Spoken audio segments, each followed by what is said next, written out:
Good morning everyone! Ayan, nagluluto po ang aking hubby ng paborito niya. Actually guys, lagi po kami may ganyan pag linggo.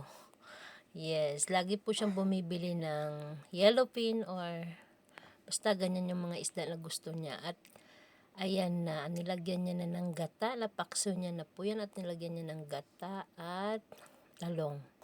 Yan, hindi ko po naipakita or napakita yung process ng pagluluto niya dahil po ako ay naglalaba. Pero anyway, pag carry ko na guys, ipapakita ko sa inyo kung paano magluto. Maggagawa tayo ng cooking vlog.